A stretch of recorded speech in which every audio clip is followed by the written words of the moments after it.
capítulo 4, versículo 11 e 12. Os teus lábios, noiva minha, destilam mel. Mel e leite se acham debaixo da língua, e a fragrância dos teus vestidos é como a do Líbano. Jardim fechado és tu, minha irmã, noiva minha, manancial recluso, fonte selada. Nosso Pai, nós te damos muitas graças por esse tempo tão precioso que o Senhor nos congrega aqui nesta manhã, debaixo do nome do Senhor Jesus. Abra os céus para nós, traga a revelação da Tua Palavra aos nossos corações, frutifica, Pai, a Tua Palavra, nos edifique como igreja do Senhor, e se porventura houver alguém que ainda não descansou na suficiência da obra consumada no Calvário, que nesta manhã seja uma manhã de um raiar de um novo dia. Nós dependemos do Teu Espírito para todas as coisas, confiamos em Ti esse tempo, que Tu abras a Tua Palavra para nós e nos dê a sabedoria manifesta para compreender o que Tu dizes, e é em Cristo que nós oramos. Amém. Irmãos, eu creio que esse livro de cântico, dos Cânticos de Salomão, ele seja um livro muito central na Palavra de Deus, naquilo que concerne Cristo e a igreja. É um livro muito lindo, onde retrata a vida de Salomão e Sulamita. E só um detalhe, só uma nota aqui importante que quero falar para vocês, que o nome aqui, tem muitos chamam a esposa de Salomão de Sulamita. O nome dela não é Sulamita, ela nasceu em Sumém. Ela é Sulamita porque nasceu naquela região, mas o nome dela não é Sulamita.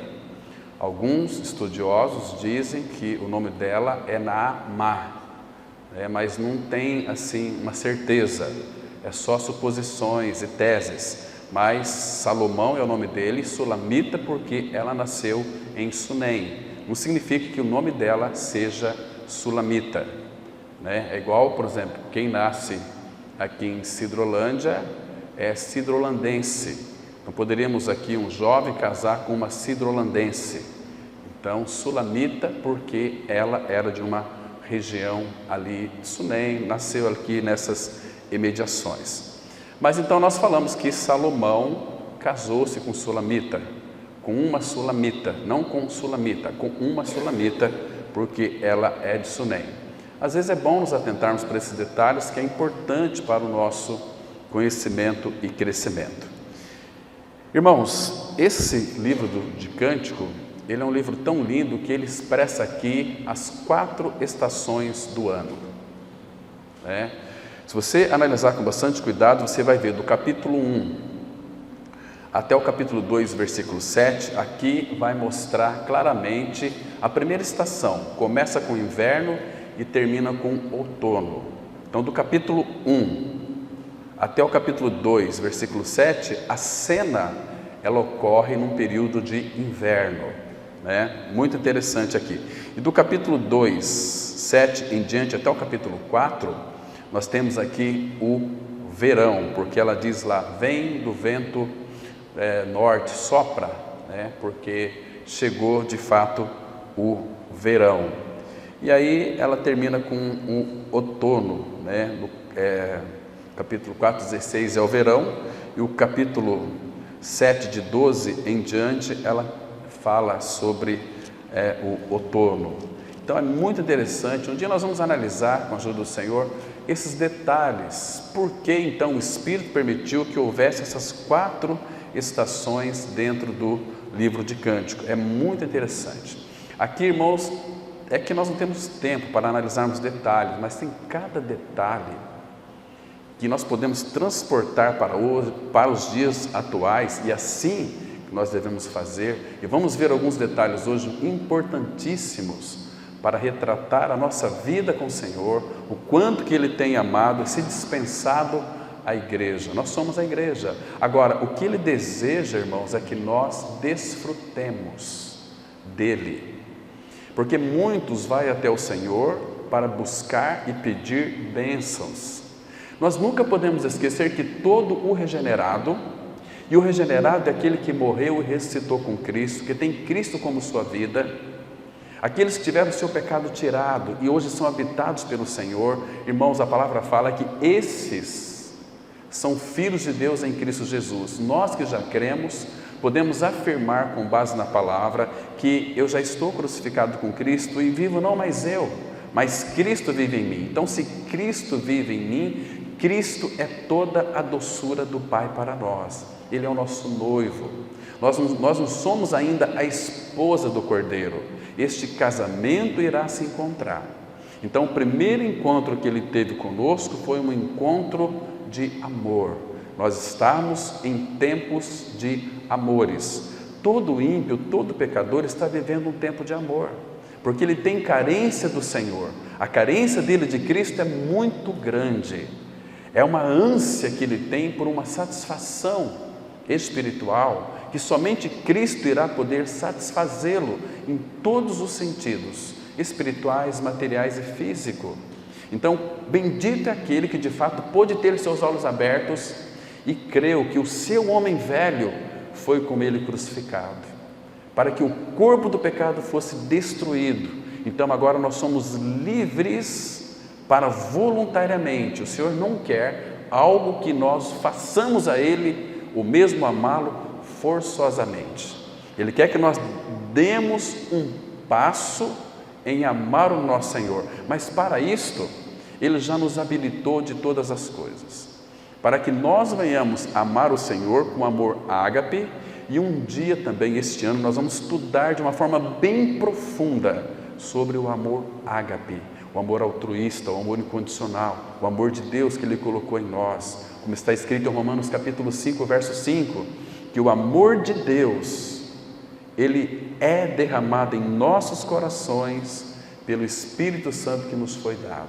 Então nós já temos o amor de Deus em nós, ele já está em nós. Então o Pai deseja que nós devolvemos este amor amando-o, Ele, mas voluntariamente. Ele nos dá do seu amor para nós amá-lo.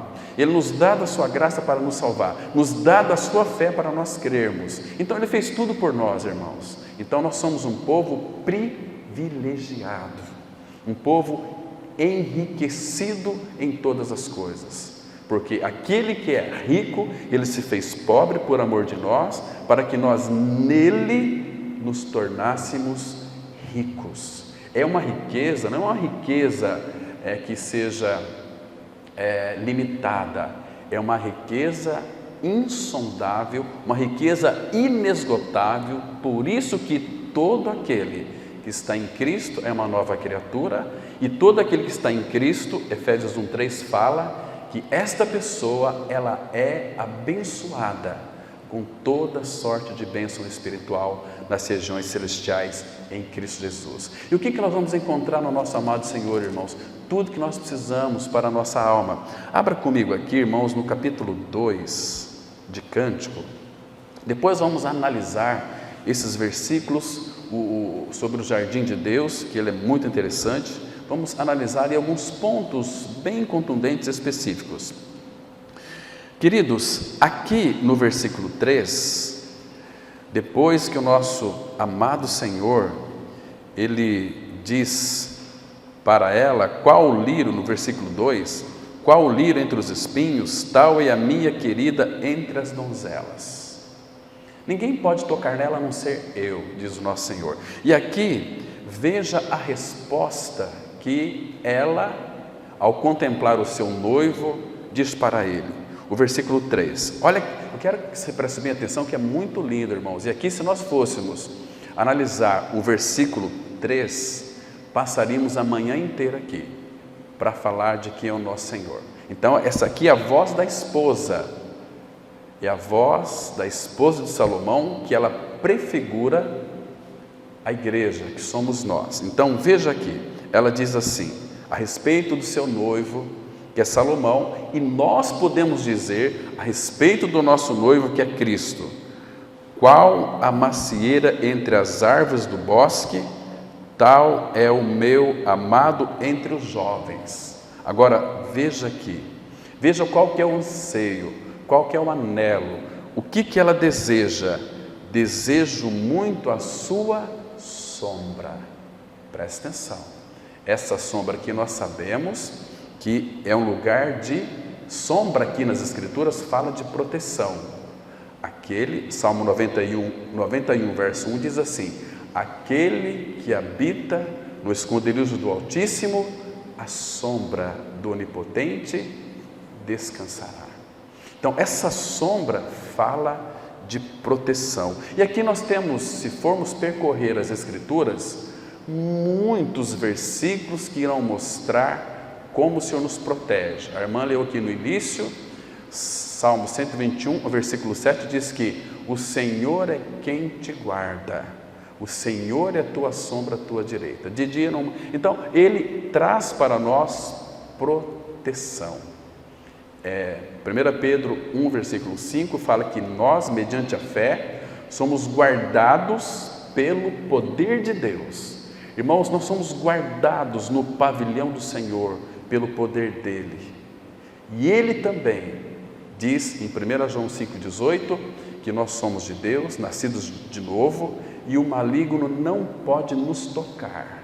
Ele fica assim ao derredor, bramando como leão, mas Deus limitou Satanás para que não toque na sua igreja, na sua noiva.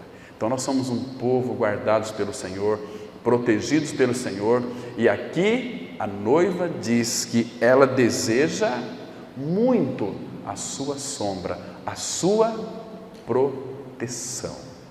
E tem mais um detalhe aqui: e debaixo dela me assento. Assento fala de quê, irmão? Fala de descanso. Jesus disse assim: vinde a mim, Mateus 11, de 28 a 29, vinde a mim todos vós que estáis cansados e sobrecarregados, e eu vos aliviarei.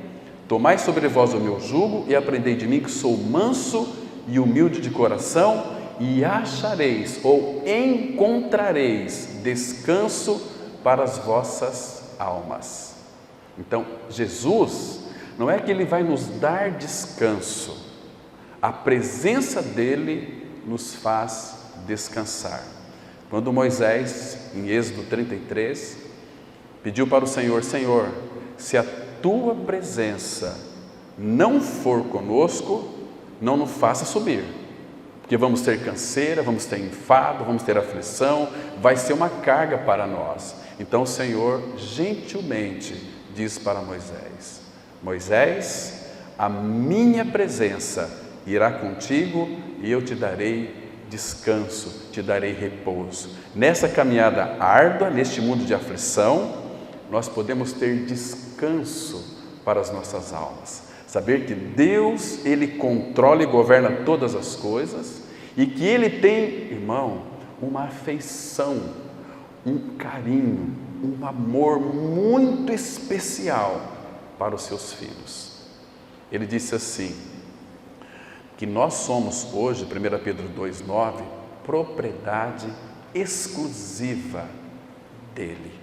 A palavra propriedade exclusiva, nós somos um povo separado para Ele, um povo que é especial para Ele, é um povo que Ele tem todo o seu prazer, que Ele alimenta, que Ele cuida, que Ele protege e que Ele nos dá descanso. O maior descanso que nós vamos encontrar não é um descanso religioso, irmão, não é você tentando se religar a Deus, você nunca vai conseguir, porque Evangelho é Deus vindo na pessoa de Cristo, religando conosco. Ele descendo a escada da encarnação, o Verbo se fez carne, habitou entre nós e reconciliou-nos com o Pai. Porque aquele que não conheceu o pecado, Deus o fez pecado por nós, para que nós, nele, fôssemos feito justiça de Deus. E o Senhor é a nossa justiça. Então nós temos descanso nele. Hoje o Pai, Ele não tira os olhos do seu Filho Jesus Cristo. Os olhos do Pai estão no Filho. Agora uma pergunta. Seria muito interessante você ter uma convicção de que o Filho habita dentro de você. Não mais eu, mas Cristo. Então, se Cristo é a sua vida, saiba de uma coisa, que os olhos do Pai estão em você, fixado, protegendo, guardando, amparando, amando, se revelando, se dispensando, tocando em você. É maravilhoso, irmãos, é impressionante isso. Por isso que nós temos tanto prazer em louvar esse que fez tudo por nós. E aqui tem mais uma outra palavrinha, debaixo dela me assento, e o seu fruto é doce ao meu paladar. Isto fala do quê, irmão? Porque se o fruto é doce, isso aqui fala do prazer que a noiva tem no noivo. Fruto doce é um fruto prazeroso. Lembra do Salmo 37, versículo 4? Deleita-te também no Senhor, e Ele satisfará os desejos do teu coração. Então, ela encontrou o prazer nele, como o pai encontrou o prazer no filho. Este é meu filho amado, em quem eu tenho todo o meu prazer. Então, o pai tem prazer no filho. Se o filho está em nós, ele é para nós este fruto doce, este fruto agradável, esse fruto maravilhoso.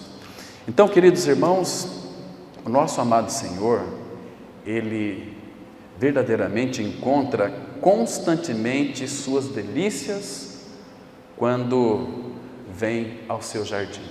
A palavra fala, que nós já lemos aqui em Cântico 4, versículo 12, jardim fechado és tu.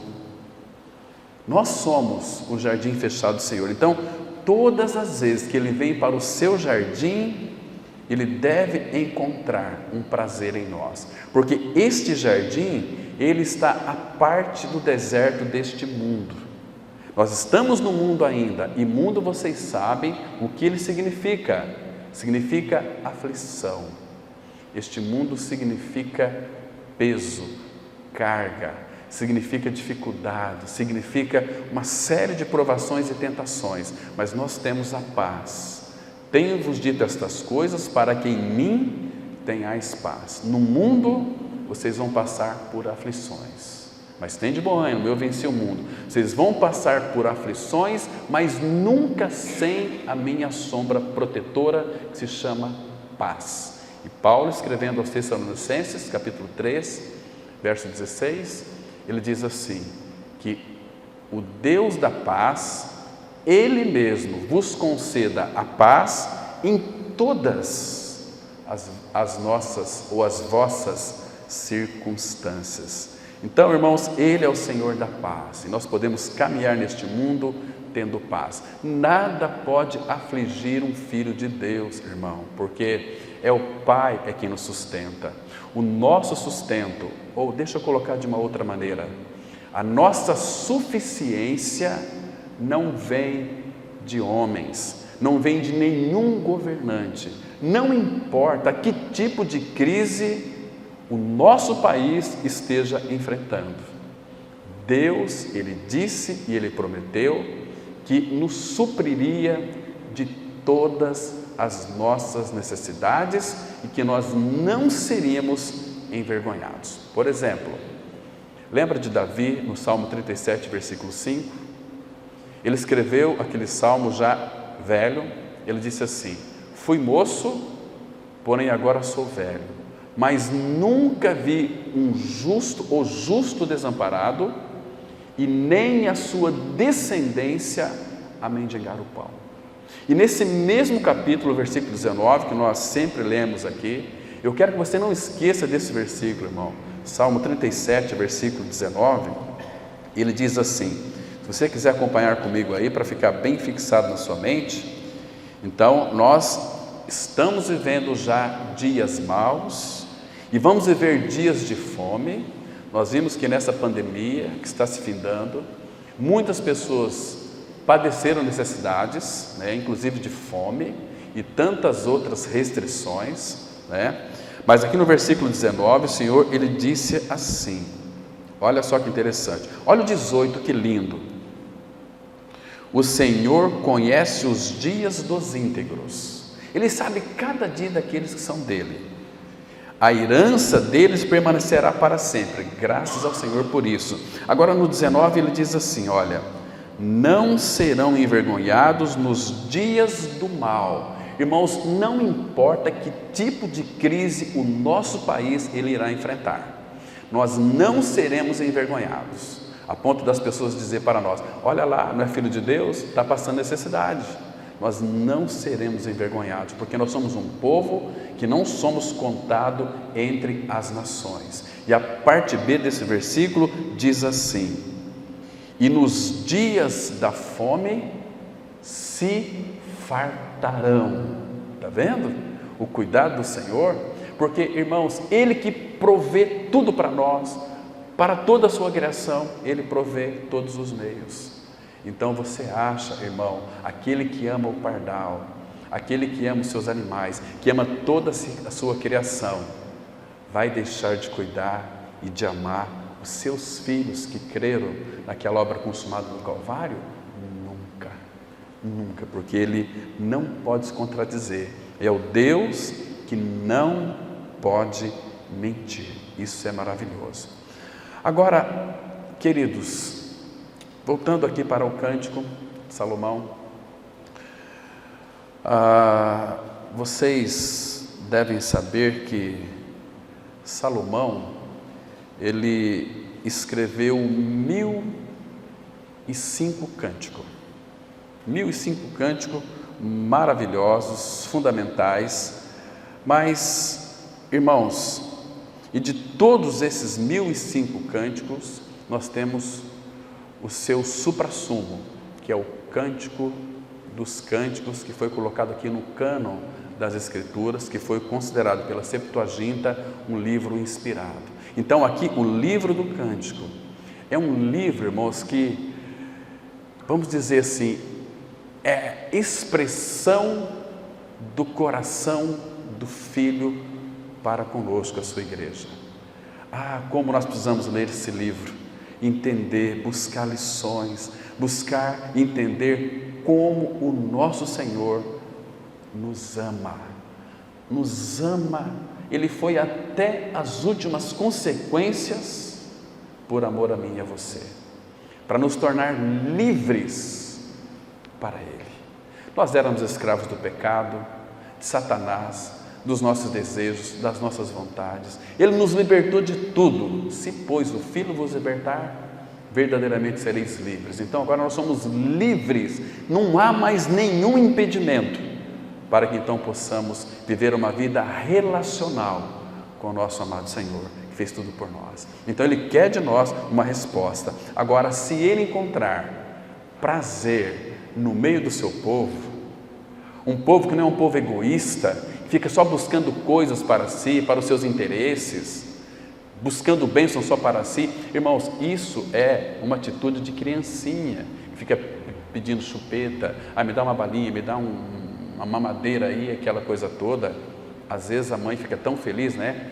Quando a criança está chorando lá, a criança lá está lá na caminha chorando, de repente a mãe chega e a criança dá risada. A mamãe pensa, ela me ama. Não, ela está olhando para você pensando, a minha mamadeira chegou. Então ela ficou feliz porque vai encher. Entende, irmãos? Desse alimento genuíno. Então, Cristo é para nós este alimento genuíno. Ele é aquele que vai satisfazer a nossa alma. E quando o Senhor encontra prazer no meio do seu povo, pode ter certeza que a presença dEle, quando Ele vem até nós, está em nós, mas que nós respondamos a Ele, Ele encontra prazer em nós. E se Ele encontra prazer em nós, a presença dEle vai gerar em nós uma coisa chamada satisfação. Satisfação é outro modo de dizer que, como nós temos nos alegrado nele, irmão. Não com as coisas que Ele nos dá, isso é uma consequência. Não se encante com aquilo que Ele lhe dá. Ele nos cumula de bênçãos, diz a palavra de Deus. Se você olhar na sua casa, tem muitas coisas ali que você podia jogar fora ou dar para alguém usufruir. Mas você é tão egoísta, não, está aqui, fica aqui no canto, fica lá 5, 6, 15 anos, 50 anos, quando está velhinho, aí você joga fora ou dá para alguém porque se estragou. Mas você quer ter uma vida próspera aqui neste mundo? Aquelas coisas que você não ocupa, doe para as pessoas pobres. A palavra fala, aquele que empresta, que dá ao pobre, empresta ao Senhor. E o Senhor não gosta de ter dívida com ninguém. Ele vai nos cumular de bênçãos, irmãos. Isso, bênçãos materiais, né? Você abrir o seu guarda-roupa, quantos vestidos tem ali, quantas calças, quantas camisas, quantas sandálias. As mulheres são responsáveis por matar um grande número de vacas para fazer aí sandálias e tudo mais, mas é coisa, às vezes a pessoa tem lá 15 sandálias, precisa daquela uma. Você não precisa, você precisa ser uma pessoa mais doadora. Começa a doar aquilo que você não usa, que você vai ver como é que o Senhor vai te suprir, entende? Então, queridos irmãos, quando a presença dele em nós, ou seja, quando ele encontra prazer em nós, pode ter certeza de uma coisa, que nós também vamos nos alegrar nele. Abra aqui comigo em João, capítulo 20, o versículo 20. Ele é muito interessante, irmãos, porque aqui fala de uma satisfação quando nós então contemplamos o Senhor, quando nós vemos o Senhor. João 20, versículo 20. A Bíblia está dizendo o seguinte, eu não vou aqui colocar todo o contexto, que nós só estamos introduzindo para entrar neste assunto tão importante sobre a igreja como jardim do Senhor. Aí o verso 20 disse assim, quando Jesus então apareceu ali aos seus discípulos, naquela tarde, né, quando estava já caindo a tarde, estava entrando a noite, mais ou menos umas 15 para 5 horas da tarde, então o Senhor eles estavam ali com medo dos judeus, veio Jesus e pôs-se no meio deles, e disse-lhes, para eles, paz seja convosco. E o versículo 20 diz assim, e dizendo isto, lhes mostrou as mãos e o lado. Qual foi a reação deles aqui pela presença? Alegraram-se. Essa palavra alegraram-se, ela enfoca um grande prazer. É mais ou menos assim, é como se, vamos pensar aqui, você é casado, você tem um filho muito bonito, um filho que de repente se formou na faculdade e de repente você perdeu esse filho, sofreu um acidente, ele morreu. Puxa, como vai ficar o seu coração? Acabado, dilacerado, sangrando. É uma dor que vai demorar muito tempo, mas de repente acontece um milagre e teu filho chega, você tem a notícia que naquele acidente morreu todos, mas de repente não, tem uma pessoa que sobreviveu, e essa pessoa chama-se fulano de tal, aí você sabe que é teu filho. Imagina quando você vê o teu filho, é o mesmo sentido aqui, porque Jesus tinha sido morto, e agora se apresentou diante deles. Olha o que ele disse, versículo 20, lhes mostrou as mãos e o lado, alegraram-se. Então essa aqui é uma alegria que Pedro fala, é a mesma alegria indizível. Eles ficaram como que sonhando, é o Senhor, aquela alegria invadiu o coração deles. Alegraram-se, portanto, os discípulos ao verem o Senhor. Então aquela alegria foi tamanha que gerou neles uma ansiedade muito mais do que positiva, uma ansiedade que eu creio que eles choraram, que eles ficaram atônitos, maravilhados, perfurados, o coração deles, ficaram que, acho que era perigoso eles até ter um infarto de tanta alegria. Aí novamente, disse-lhe pois Jesus outra vez, paz seja convosco. Está vendo aqui, irmãos? O Senhor os tranquilizou com Ele mesmo, com a sua paz ali tão presente. Isso é maravilhoso. Então, queridos, como eu disse para vocês, Salomão escreveu 1005 cânticos. Agora, esses cânticos de Salomão está aberto para mim e para você. Nós temos este livro de 8 capítulos em nossas mãos, abertos diante de nós, o Cântico dos Cânticos. Então, este é o ponto mais alto dos seus 1005 cânticos, que é o Cântico dos Cânticos. Aqui, queridos, vamos analisar algo. Quero colocar uma nota para vocês aqui, que é muito interessante. Nós lemos, eu comecei citando aqui o versículo 11 do capítulo 4, acompanha lá, se vocês puderem estar deixando aí fixado em Cântico 4, versículo 11. Eu coloquei primeiro o versículo 11, porque ele diz assim a respeito dela. Eu tinha que colocar isso para vocês, eu quero colocar uma nota aqui que também é muito importante, irmão. Versículo 11 diz assim: os teus lábios, aqui é ele falando para a sua noiva, os teus lábios, noiva minha, destilam mel, mel e leite se acham debaixo da tua língua, e a fragrância dos teus vestidos como a do Líbano. Então, eu quero que você preste atenção aqui, que as palavras que caem dos lábios dos filhos de Deus são palavras agradáveis, são palavras que destilam, debaixo da nossa língua tem o quê? Mel, a doçura. Então, o falar de todo filho de Deus é um falar doce, é um falar temperado, não deve ser um falar arrogante, não deve ser um falar duro, não deve ser um falar que machuque as pessoas, porque nós temos hoje, irmão, dentro do nosso interior, a própria pessoa do Espírito, do Filho e também do Pai que habita em nós.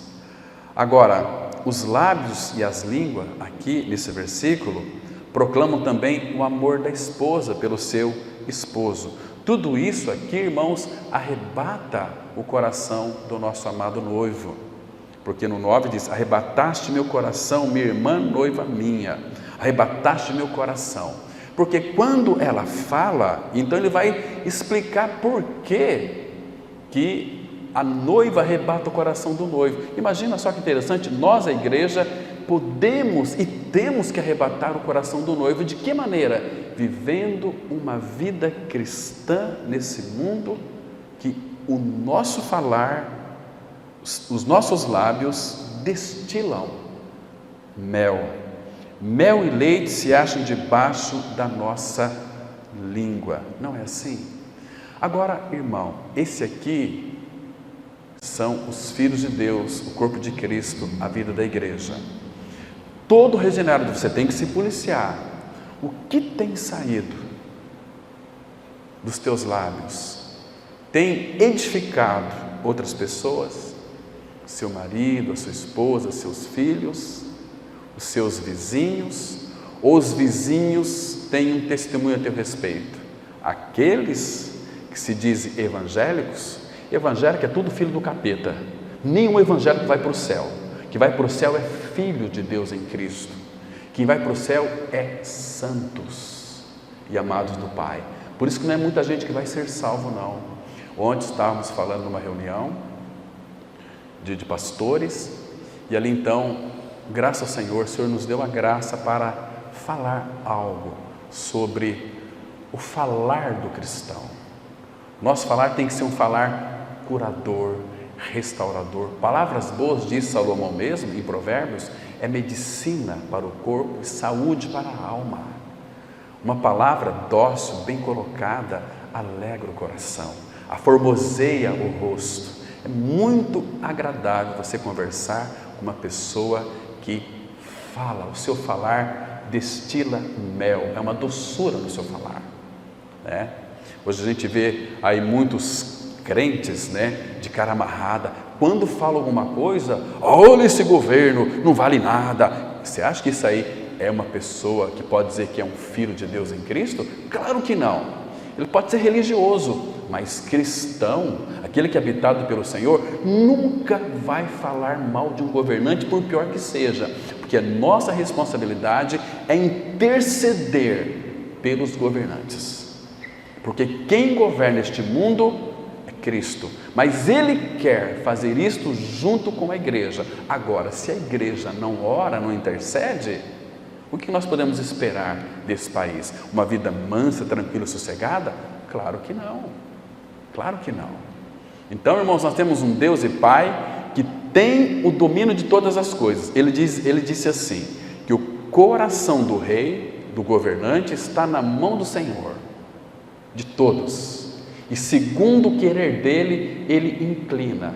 Então, irmão, o que nós devemos orar? Se o coração de todos os governantes está na mão do Senhor, Senhor, eu te peço em nome de Jesus, inclina o coração do nosso presidente, governadores, prefeitos, vereadores, para que eles façam a tua vontade e para que eles sejam movidos pelo Senhor para investirem na saúde, na segurança e na educação do país em que a tua igreja ainda está na terra. Irmãos, aí nós vamos ter uma vida mansa, quieta, tranquila e sossegada. Esses dias a pessoa ligou para mim e falou o seguinte: olha, pastor Cláudio, nós temos que orar, porque você viu como é que estão as coisas, agora vai ter um decreto, os deputados estão querendo votar para que haja casamento, etc, e homossexual, aquela coisa toda, e contra a igreja. Não, irmão, podem levantar um monte de leis, a Bíblia diz, o Senhor Jesus disse que as portas do inferno não prevalecerão contra a igreja. Então nós temos que crer nisto e orar por isso, para que Ele cumpra a sua palavra. A igreja é a amada do Senhor, a igreja é protegida do Senhor, a igreja descansa no Senhor, a não ser que você não ganhou uma experiência. Lembra de Efésios 2,6? Juntamente com Ele nos ressuscitou e nos fez assentar nos lugares celestiais em Cristo Jesus. Então nele nós estamos descansados, irmãos. Isso é tão maravilhoso para nós. Então aqui, queridos, tudo que o nosso falar, ele expressa essa doçura, mel debaixo da língua, isso vai arrebatar o coração do nosso amado Senhor. Você quer ver como é que, o que tem debaixo da língua dos ímpios, dos pecadores, que não conhecem o Senhor? Abra aqui comigo no Salmo 140, versículo 3. Salmo 140, verso 3. Veja aqui o contraste, irmão. Olha que coisa assustadora. Veja aqui Salmo 140, vamos ler apenas o versículo 3. Debaixo da língua dos regenerados, o que tem? Destilam mel. Então, olha aqui o contraste com o ímpio, versículo 3. Aguçam a língua como a serpente, sob os lábios tem veneno de áspide. Está vendo aqui a diferença? Sabe o que significa? Debaixo da língua de um ímpio tem ninho de cobra. Deixa eu citar para vocês só mais um texto aqui, muito conhecido nosso, Romanos capítulo 3, a partir do versículo, vamos ler aqui o versículo Romanos 3, vamos ler alguns versículos, versículo 13 e 14, Romanos capítulo 3, versículo 13 e 14, e são muitos textos que falam sobre esta língua. Tem Tiago 3, a partir do versículo 8, e por aí vai, né? Olha só o versículo 12, Romanos 3, 12 e 13. Todos se extraviaram, a uma se fizeram inúteis, não há quem faça o bem, não há nenhum sequer. A garganta deles é sepulcro aberto, com a língua urdem engano, veneno de víbora está nos seus lábios.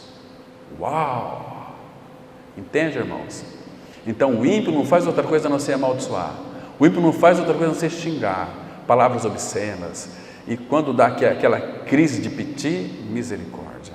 Mas graças ao Senhor, Cristo, quando foi crucificado, Ele crucificou a nossa natureza perversa e levou à morte, para que nós pudéssemos ter a essência de Cristo, mel e leite. E quando nós falamos, os nossos lábios destilam favos de mel. Que coisa linda, irmãos, que coisa preciosa. Então aqui, o versículo 12, ele diz assim: jardim fechado és tu, noiva minha, querida minha. Então o rei agora, ele começa a comparar a esposa a um jardim fechado. Então isso aqui, claro que é a igreja é o jardim fechado do Senhor. Então ele assim ressalta que ela é separada para o prazer dele, para o desfrute do Senhor. O Senhor, ele desfruta de cada um de nós. Quando nós respondemos a ele, o Senhor se alegra, o Senhor deseja ouvir a nossa voz, o Senhor quer que nós respondamos a ele de uma forma adequada. Ai, como ele ama-nos, como nós somos amados pelo Senhor. Então, irmãos, no meio aqui desse deserto árido, ele tem o seu jardim fechado, onde, para o seu agrado, ele encontra fontes de águas e frutos agradáveis. Olha o versículo 13 do capítulo 4 de Cântico. Cântico, 4, versículo 13. Olha que coisa preciosa.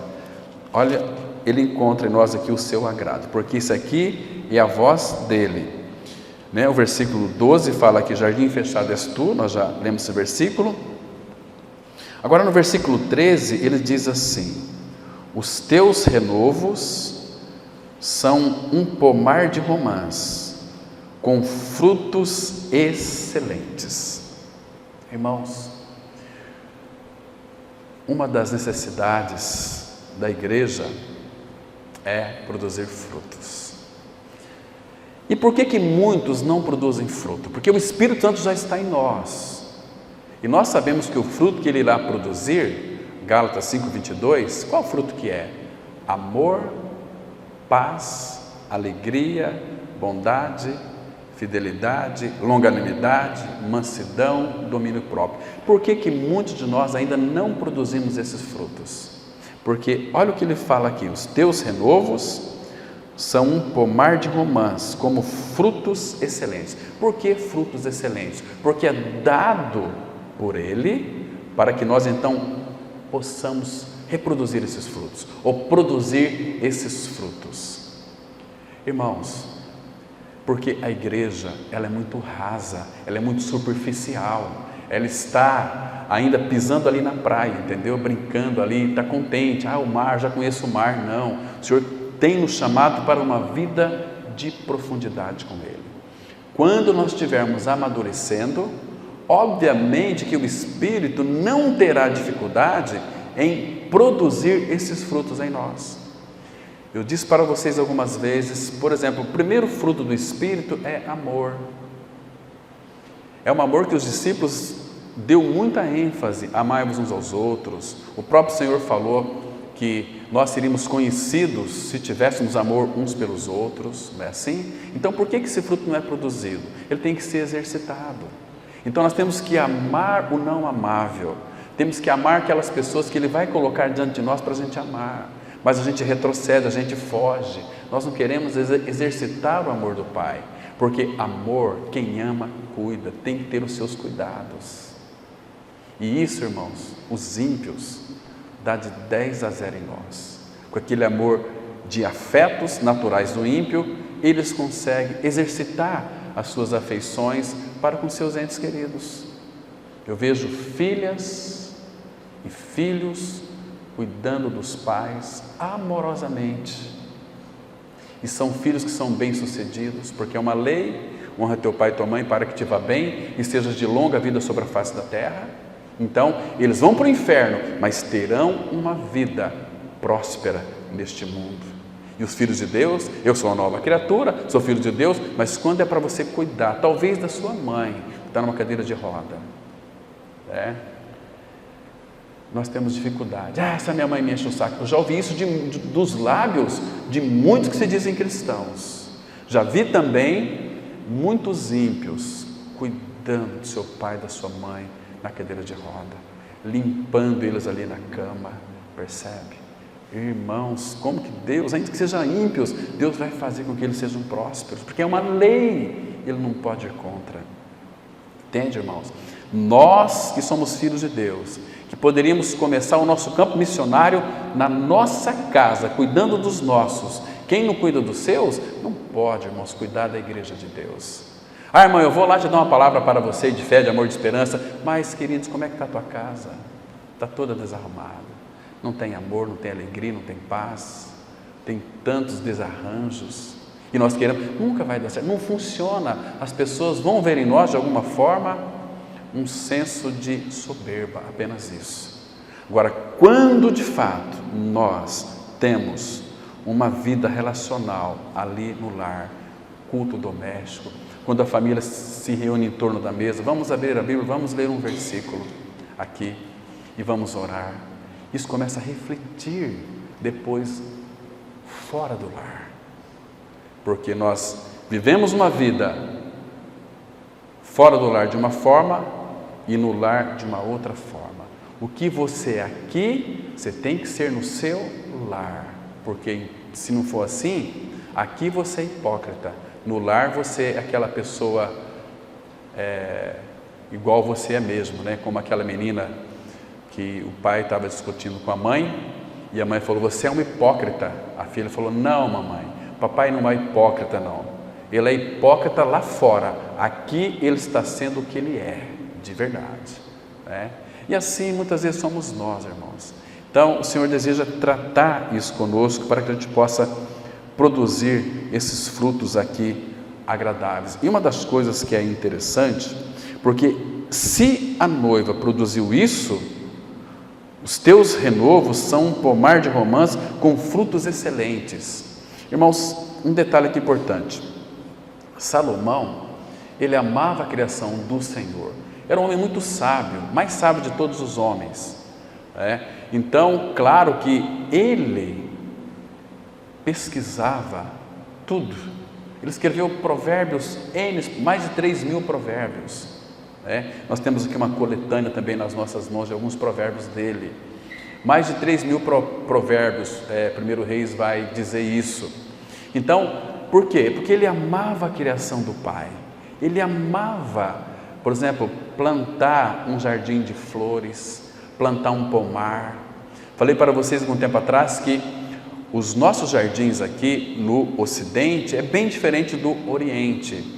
Os jardins orientais, como que eles fazem os jardins lá no Oriente? Então, aqui no Ocidente nós colocamos a casa no fundo e tem um jardim na frente. E todo mundo que passa vê, olha cada flor bonita, né? Olha aquela grama, olha aquela roseira, olha aquele pé de cravo, olha que lindo. Não, mas o jardim nós temos que entender que é para o desfrute dos moradores da casa. Lá no Oriente eles fazem a casa na frente e no fundo é um jardim fechado para o desfrute deles, dos seus moradores. Assim que tem que ser. Então, Salomão, ele amava muito a criação do Pai, como nós devemos amar também, porque tudo que Deus criou é bom, ainda que o pecado fez com que realmente sofresse queda. Mas, irmãos, Paulo vai restituir isso lá em Timóteo, dizendo que tudo que Deus criou é para o nosso aprazimento, para o nosso desfrute. Então, Salomão tinha este prazer. Ele só poderia escrever cânticos sobre o jardim fechado, mas ele tinha uma experiência de cultivar um jardim. Abra comigo a sua Bíblia, por favor, em Eclesiastes, volta um pouquinho para trás, capítulo 2, no versículo 5, percebe? E uma das palavras-chave em Cânticos de Salomão está bem retratado lá em Cântico capítulo 8, versículo 13. Guarde bem isso, irmãos. A palavra-chave de Cântico ou Cantar de Salomão é 8, versículo 13. Mas aqui em Eclesiastes 2, 5, olha o que a Bíblia está dizendo aqui. Salomão, ele diz assim: fiz jardins e pomares para mim, para o meu desfrute. O Senhor fez um jardim, sempre foi o propósito do Pai fazer jardim, mas para que esse jardim, irmão? Jardim no Éden. Éden significa o quê? Prazer. Então o Senhor tem prazer no jardim. A Bíblia começa com o jardim e termina com um jardim. Muito interessante isso, irmão. Interessantíssimo. Então, fiz jardins e pomares para mim, para o meu desfrute, e nestes plantei árvores frutíferas de toda espécie. Então, se ele é uma figura de Cristo, você consegue entender, irmãos, o prazer que o Senhor tem na sua igreja? Nós somos um jardim, mas um jardim fechado para o desfrute do Senhor, para o desfrute dele. Você está me compreendendo? Então, nunca deixe seu coração te enganar. O Senhor tem prazer nos seus. Ele deleita-se em nós com alegria. Eu li para vocês aquele texto, mas eu quero ler de novo. Abra comigo lá em Sofonias, por favor. Sofonias, no capítulo 3, versículo 16. Sofonias 3, verso 16. Muito interessante nós analisarmos esse versículo aqui, irmão. Saber que ele tem se desfrutado em nós, ele tem prazer em nós. Então, Sofonias 3,16, a palavra fala assim: o Senhor, teu Deus, como é bom saber, né, que Ele é o Senhor, Ele é o dono nosso, e Ele também é o nosso Deus. O Senhor, teu Deus, está no meio de ti, poderoso para salvar-te.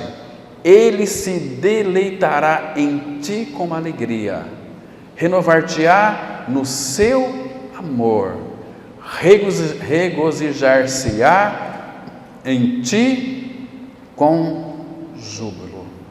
Agora, irmãos, nós sabemos que existem muitos cristãos aí que estão tristes. Por quê, irmão? Versículo 18 diz assim: os que estão entristecidos por se acharem afastados das festas solenes, eu os congregarei, estes que são de ti e sobre os quais pesam opróbrios. Então, mas graças ao Senhor, que esse versículo 17 mostra o prazer que o Senhor tem em cada um de nós. Irmãos, jardim, palavra muito interessante. Se você analisar com bastante cuidado as Escrituras, você vai perceber que desde o início o Senhor tinha um propósito de ter o seu jardim, e Ele colocou o homem neste jardim. É um jardim fechado, não apenas fechado, mas também é uma fonte selada. Mas, irmão, um dia o pecado entrou ali naquele jardim, e o jardim ele foi contaminado, não produzia senão sarça e espinhos. Sarça e espinhos, segundo a terminologia bíblica, fala de dificuldades e de sofrimentos. Nós vemos que a partir da queda de Adão, a terra foi amaldiçoada, Então a terra produz espinhos e abrolhos. Mas mesmo assim, o Senhor, Ele é tão misericordioso que Ele tem abençoado o seu povo, abençoado este mundo. Vou dizer com muita convicção: todo este mundo é abençoado com colheitas boas, com recorde de grãos, porque o Senhor ainda tem a sua igreja na face da terra. Outro exemplo, se você ler Gênesis 39, você vai descobrir que quando Potifar colocou José como mordomo, administrador de todos os seus bens, Deus abençoou os campos de Potifar por amor a José. Agora nós somos a igreja de Cristo. Então, tudo em volta aqui, irmãos, talvez aí num pico, porque cada cidade, o Senhor tem o seu testemunho, tem seus remanescentes. Então, este Brasil, ou este mundo, irmãos, de alguma maneira, é um povo abençoado, por causa da igreja que está aqui na face da terra ainda. Mas um dia a igreja vai ser tirada, e aí, irmãos, vocês vão ver que caos que vai ser isso. Lamentavelmente vai ser um caos. Então, queridos, nós não iremos ver. Vamos tratar hoje à noite sobre a vinda de Cristo, irmão, sobre a volta de Cristo. Vamos analisar aqui 3 tópicos muito interessantes, aquilo que concerne a volta do nosso amado Senhor. Mas, irmãos, poucos irão restar. Abra aqui comigo, por favor, em Isaías, capítulo 24. Vamos ler os versículos 5 e 6.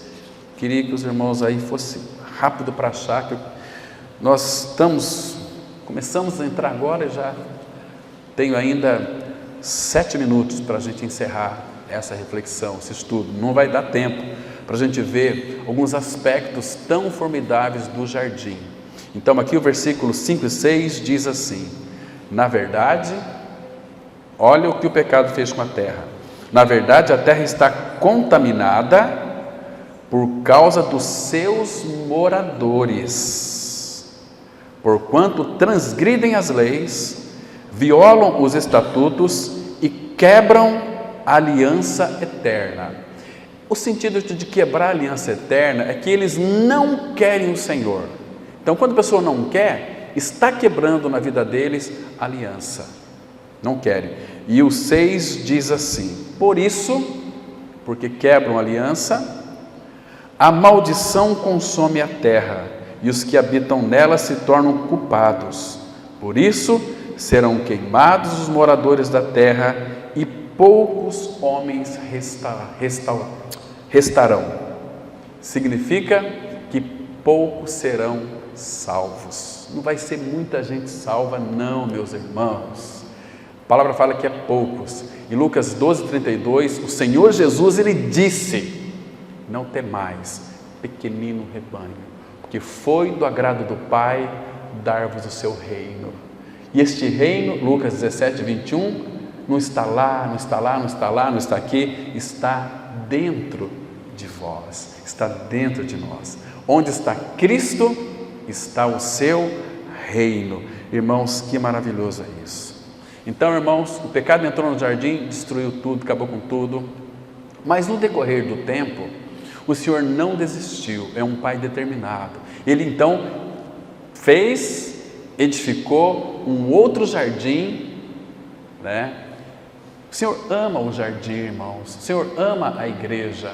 E o que foi que aconteceu? Novamente, o jardim de Deus foi contaminado. Aqui em Isaías mesmo, vamos abrir aqui no capítulo 5, Isaías 5, vamos ver aqui alguns pontos. Aqui eu vejo que o Senhor estava usando o povo de Israel para que, através dele, plantasse um novo jardim. Isaías 5, verso 1. Irmãos, eu não vou aqui explicar muito, porque eu quero citar outros versículos também. O nosso tempo é muito escasso, passa tão rapidamente. Diz assim, verso 1, vamos ler alguns versículos aqui, 1 e 2. Agora cantarei ao meu amado o cântico do meu amado a respeito da sua vinha. O meu amado teve uma vinha no outeiro. O que é outeiro? É mesmo que jardim. A conotação hebraica é para jardim. Teve uma vinha no outeiro fertilíssimo. O que ele fez ali? Sachou-a, carpiu, limpou-a das pedras e a plantou de vides escolhidas, edificou no meio dela uma torre e também abriu um lagar para regar, né? As fontes de Deus, elas jamais secam. Ele esperava que desse uvas boas, mas deu uvas bravas. Agora, irmão, olha aqui o versículo 4. Que mais se podia fazer ainda a minha vinha, que eu não lhe tenho feito? Ele fez tudo, irmão, é que nós não respondemos. E como, esperando eu que desse uvas boas, veio a produzir uvas bravas. Verso 6, torná-la-ei em deserto. De novo, irmão, em deserto. Não será podada nem sachada, mas crescerão nela espinhos e abrolhos. As nuvens darei ordem que não derramem chuva sobre ela, porque o povo Senhor, ou o Senhor não encontrou uma resposta no seu povo, irmão. Ele plantou uma vinha. Mas, irmãos, isso traduzido para o Novo Testamento, o Senhor de novo fez um novo jardim, que é a sua igreja. Mas, querido irmão, eu queria encerrar com essa palavra aqui para vocês. O Senhor, o que o Senhor fez nesse novo jardim? Ele entregou o seu Filho Jesus Cristo para morrer numa cruz. Jesus não apenas morreu na cruz no nosso lugar, nós morremos com Ele. Ali todas as ervas daninhas foi tirada de nós, foi colocada em Cristo, fomos crucificados, morremos, fomos sepultados e ressuscitamos para viver uma vida nova, um jardim de Deus, no qual Ele tem todo o seu prazer, por causa de Cristo que habita em nós. E o que aconteceu com esse jardim, irmão? Esse jardim foi contaminado. E por que ele foi contaminado? Vou citar o texto aqui. Porque o povo de Deus tem vivido uma vida de distração. O Senhor plantou um novo jardim. Sabe o que Ele plantou nesse jardim? Abra comigo em Mateus capítulo 13. Mateus 13, versículo 25. E vamos ver que esse jardim novamente foi contaminado. Que tristeza, irmãos, para o coração do nosso amado Senhor, quando Ele não encontra a resposta em nós. Aí no versículo 25 diz assim, olha só, presta atenção, Mateus 13, 25. Mas, enquanto os homens dormiam, veio o inimigo dele, semeou o joio no meio do trigo e retirou-se. Está vendo aqui, irmão? De novo o jardim foi contaminado. E o que está acontecendo? Nós somos um povo do Senhor, mas muitos estão sendo contaminados, porque não vigiam, não se importam com a reunião da igreja, tanto faz como tanto faz. Eu vou hoje, se der eu vou domingo, e por aí vai. Estão se distanciando, estão se amargurando, estão ficando totalmente, irmãos, perdidos. Mas, irmãos, graças ao Senhor, hoje o Senhor tem o seu jardim sobre a terra. O apóstolo Paulo pôde dizer algo muito interessante, lá em 1 Coríntios 3, versículo 9, ele disse assim, lavoura de Deus sois vós. Um planta e outro rega, mas Deus dá o crescimento, e nós somos hoje, graças ao Senhor, plantados, sabe aonde, irmãos? Num lugar que ninguém pode nos arrancar mais. Vamos ler 2 textos, vamos encerrar. Primeiro, os Salmos 92, versículo 13. Salmo 92, verso 13. Olha que interessante aqui, irmãos. Diz assim, vou ler o 12 também para a gente pegar o contexto aqui, muito interessante. Vê, olha só que interessante. 92, 12. O justo florescerá como a palmeira, crescerá como o cedro no Líbano, plantados na casa do Senhor, florescerão nos átrios do nosso Deus. Na velhice ainda darão frutos, mas se for plantados na casa do Senhor. Onde é a casa do Senhor, irmão? Cristo. O Pai habita no Filho, o Filho no Pai. Então, nós habitamos em Cristo. Jesus disse lá em João 15, permanecei em mim. A palavra permanecer significa habite. Habite em mim e eu habitarei em vocês. E aí, em João 15, 8, vai dizer o seguinte, que o desejo do Pai, a vontade do Pai é que nós venhamos a produzir muitos frutos, porque nós estamos ligados a Cristo, numa profunda união com Cristo. Abra lá agora em Isaías, capítulo 60. Isaías 60, nós estamos encerrando já, irmãos, mais um minutinho, nós vamos encerrar já. Isaías 60, versículo 21, diz assim a palavra, Isaías 60, verso 21, diz assim a palavra do Senhor. Olha que coisa interessante, irmão. Todos os do teu povo serão justos, para sempre herdarão a terra, serão renovos por mim plantados, graças ao Senhor, obras das minhas mãos, para que eu seja glorificado. Oh, irmão, tudo Ele fez por nós. Vocês serão, nós já somos em Cristo, serão renovos por mim plantados. Por que renovo? Porque o Senhor está sempre renovando, o Senhor está sempre cultivando, o Senhor está sempre plantando, mas serão por mim plantados, obras das minhas mãos, para que eu seja glorificado, porque não há outra maneira, irmão, do Senhor ser glorificado, se Ele não fizer tudo por nós. Agora, se nós não respondermos a Ele, o Senhor não encontrará em nós um descanso. Ele precisa descansar. Hebreus fala que resta um repouso para o povo de Deus. É quando alguém crê e responde ao Senhor, o Pai encontra naquela vida repouso, descanso. Aqui no capítulo 61, vamos encerrar, o versículo 3. Irmãos, olha que interessante o versículo 3. Isaías 61:3 diz assim: e a pôr sobre os que em Sião estão de luto uma coroa em vez de cinzas, óleo de alegria, fruto do Espírito. O Espírito aqui é uma figura do Espírito, aliás. Óleo de alegria em vez de pranto, veste de louvor em vez de espírito angustiado, a fim de que se chamem carvalhos de justiça, plantados pelo Senhor para a sua glória. Oh, irmão, que o Senhor encontre em nós resposta para respondermos aquilo que Ele já colocou em nós. Ele plantou a divina semente em cada um de nós, e Ele fez da sua igreja um jardim fechado, fonte selada. Que o Senhor tenha misericórdia de nós e continue falando conosco, em nome de Jesus. Vamos orar. Pai, graças te damos, porque Tu és um Pai tão rico e tão maravilhoso. Continue, Pai, falando conosco. Precisamos tanto ouvir a Tua voz e sermos dirigidos pelo Senhor.